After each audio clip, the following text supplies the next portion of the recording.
लाडकी बहीण योजना या योजनेची आज एक नवीन जी आर आलेला आहे. याच्यामध्ये राशन कार्ड आणि पोस्ट खाते या बाबतीत सगळ्यात मोठी अपडेट आजपर्यंतची आलेली आहे. तर व्हिडिओला शेवटपर्यंत नक्की बघा.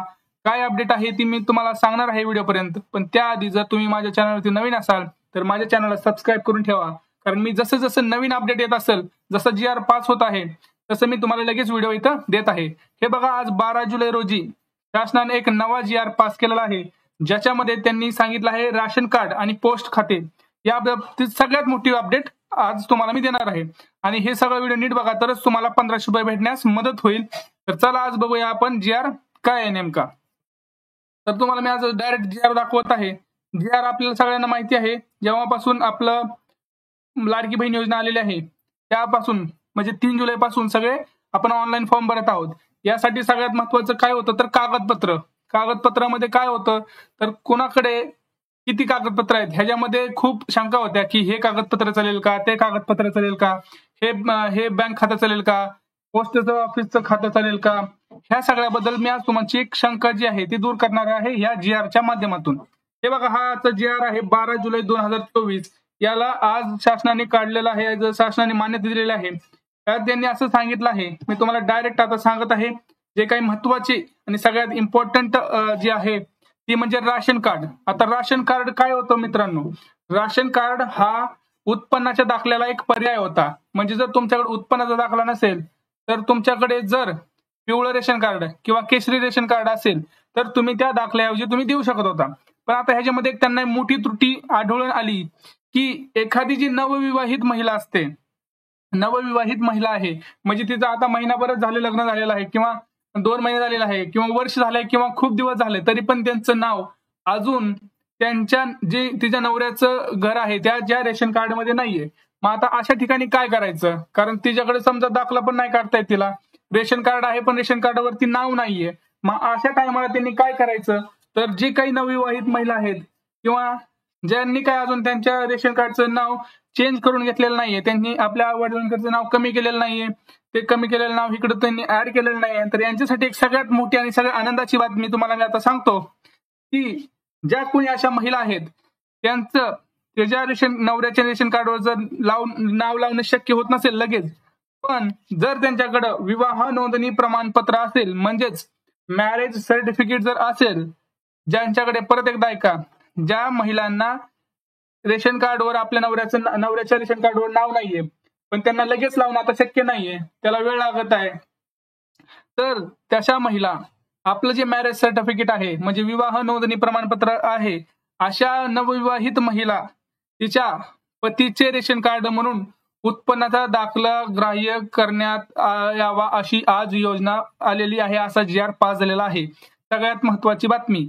जर एखाद्या महिलेकडे तिचं रेशन कार्डवर नाव नसेल तर तिनं मॅरेज सर्टिफिकेट असलं, आपलं जे मॅरेज सर्टिफिकेट आहे त्याच्यावरती जे काही तिचे पती आहेत त्या पतीच्या रेशन कार्डचं जरी तिने दिलं तरी तो एक उत्पन्नाचा दाखला म्हणून ग्राह्य धरण्यात येणार आहे. सगळ्यात महत्वाचं आहे.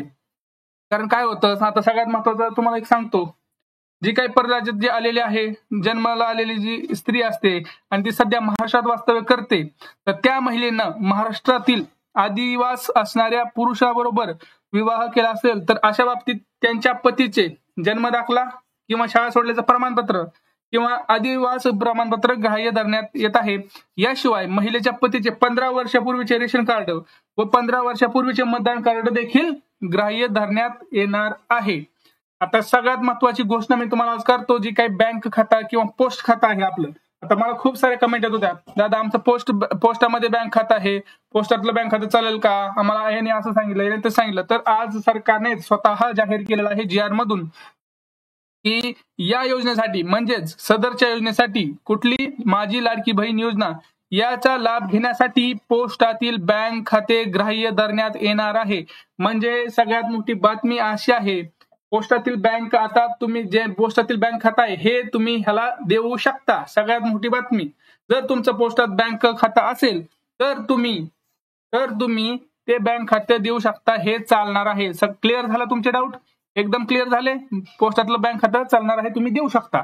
आता सगळ्यात महत्त्वाचं अजून पुढचं, या योजनेचे जे काही ऑफलाईन अर्जावरील लाभार्थीचा महिलेचा फोटो आहे त्याचा फोटो काढून तो ऑनलाईन दाखल करण्यासाठी ग्राह्य धरण्यात यावा.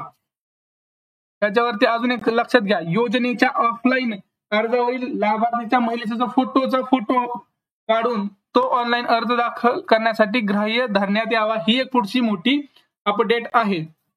सगळ्यात मोठी अपडेट ही आहे, हे तुम्हाला लक्षात आलं. कारण काय होतं, राशन कार्ड आणि आपलं जे काही पोस्ट खातं आहे याच्यावरती सगळ्यांचे डाऊट होते. तर हे सगळ्यात मोठे 2 अपडेट्स आहेत. बाकीचे अपडेट्स आहेत पण ते छोटे छोटे आहेत. तर अजून एक सगळ्यात तुम्हाला महत्वाची गोष्ट सांगतो. ह्या ज्या योजनेअंतर्गत म्हणजेच नागरी व ग्रामीण भागातील बालवाडी सेविका, अंगणवाडी सेविका किंवा NULM यांचे समूह संघटक, मदत कक्ष प्रमुख व आशा सेविका, सेतू सुविधा केंद्र व आपले सरकार सेवा केंद्र यांना पात्र महिलेचे अर्ज भरून घेण्यासाठी प्राधिकृत करण्यात येत आहे. म्हणजे हे लोक तुमचं जे काही फॉर्म आहे ते भरून देणार आहेत. हे सगळ्यात महत्वाचं आहे. हे अजून एक गोष्ट सांगतो तुम्हाला, या गोष्टी जे काही ऑफलाईन अर्ज होते ते तुम्ही तिथं तुमच्या अंगणवाडीत जाऊन भरू शकता. तर ही सगळ्यात मोठी आजची बातमी होती, जी की मी तुम्हाला सांगणार होतो की आता राशन कार्ड जर एखाद्या महिलेकडे नसेल, म्हणजे ते रेशन नसेल म्हणजे तसं नाही, सॉरी, रेशनवर त्या नवऱ्याच्या म्हणजे पतीच्या रेशन कार्डवर नाव नसेल पण ती नवविवाहित असेल, तर तिने आपलं जे मॅरेज सर्टिफिकेट आहे ते दिलंय आणि ते मॅरेज सर्टिफिकेट जो तिचा पती आहे त्या पतीचे रेशन कार्ड जरी दिलं तरी त्याचा उत्पन्नाचा दाखला म्हणून ते ग्राह्य धरलं जाणार आहे. आणि दुसरं म्हणजे पोस्टातलं जे आपलं बँक खातं असतं ते बँक खातं सुद्धा तुम्ही आता जोडू शकता. तर व्हिडिओ नक्की आवडला असेल तर माझ्या व्हिडिओला लाईक करा, माझ्या चॅनलला सबस्क्राईब करा आणि अशाच भेटूया पुढच्या अपडेटमध्ये. तोपर्यंत जय महाराष्ट्र.